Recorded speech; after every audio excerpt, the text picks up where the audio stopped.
Hi, Jana. I'm Rebecca with the Nocturnal. How are you? I'm good. How are you? Today's going great so far. I'm talking to you. I can't complain. You're so sweet.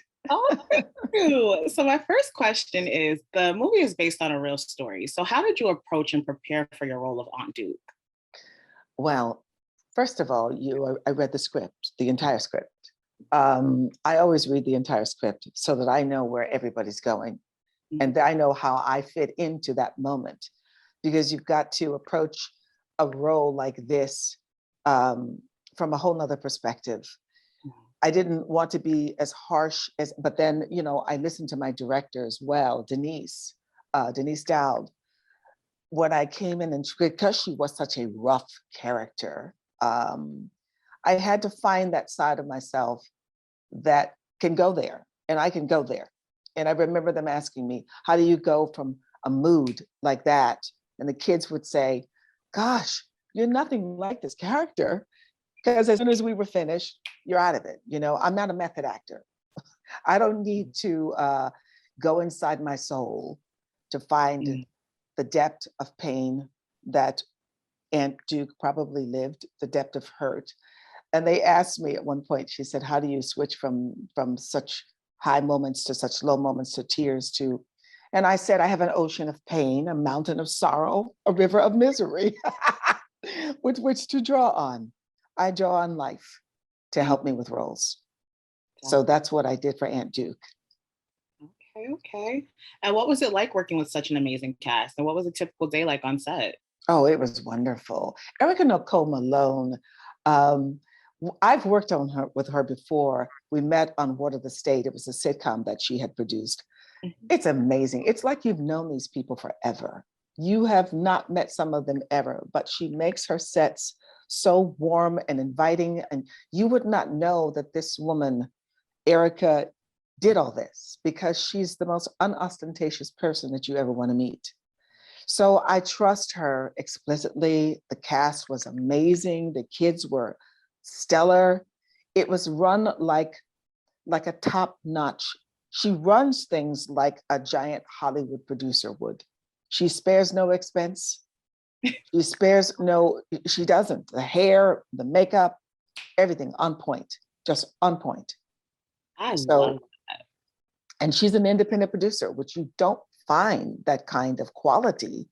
A lot of times when you go on an independent set, you got to dress with everybody else, You're all in one room recording and dressing and doing makeup and doing hair. They ain't got no craft food service. It's like, Erica is top-notch, first class, everything in every step of the way. So it was easy for me.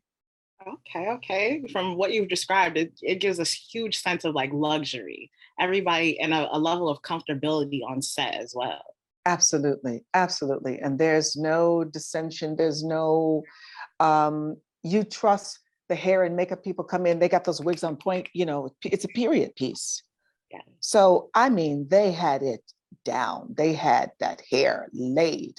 She came in with my little wig and it was done. All I had to do. And then once you put everything on, all of that is what makes a production. It's not us. Right. And I tell young actors that all the time. What would you do without the team? What would you do without all of these people on the set, lighting you, doing your makeup, doing your hair? It's not about us. It's about the production.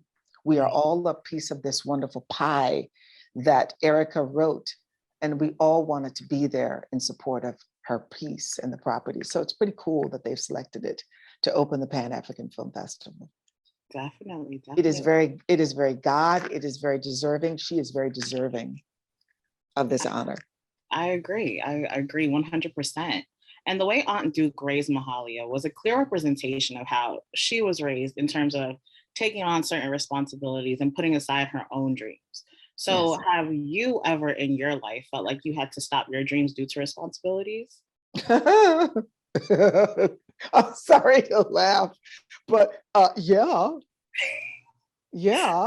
I had a child that I had to take care of with, very little money and lots of fame and lots of misfortune and misconception. So yes, I had to put a lot of things on hold to be able to take care of my son. So I understood Aunt Duke quite well. The strength that she had to always seemingly, and I'm sure she had moments of true breakdown, of wondering, what am I going to do with these children? Am I being too harsh? These are my sister's babies. I do love them, but I don't know how to love. I just think she didn't know how to love. She didn't know how to show love because she'd never been shown love. That's what I gather from women of that period. They were alone, Black women at that time could get jobs cleaning people's homes when their husbands couldn't get jobs at all. So there was a strength that Black women back then had to have, and they had to persevere. And she owned her own home, which is a rare thing back in 1916. It had no heat, but it was hers. As long as it's mine and I'm taking care of it, that's all that really matters. Exactly. And what do you feel like Mahalia's story has taught you? The divinity of the woman's voice. The way that Lettucey portrays her was really beautiful. There were moments when I watched it and I was listening going, wait a minute, is that Mahalia or is that Lettucey? And I had the pleasure of working with Lettucey on Pose, which was another wonderful opportunity.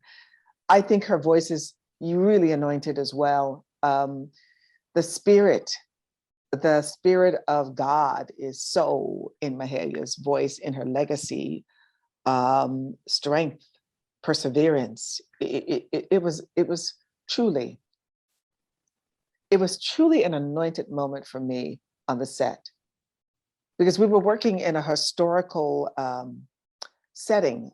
We were in Pasadena in those old historical homes. And I'm telling you, there were moments where you felt like, ooh, baby, there's spirits up in here. These were the real homes. Right.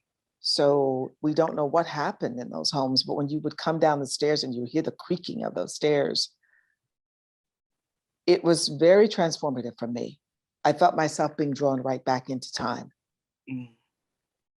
So I'm happy to be a part of it. I definitely agree that those aspects help make a story more authentic, especially when you're telling a story such as this one. Absolutely. Definitely.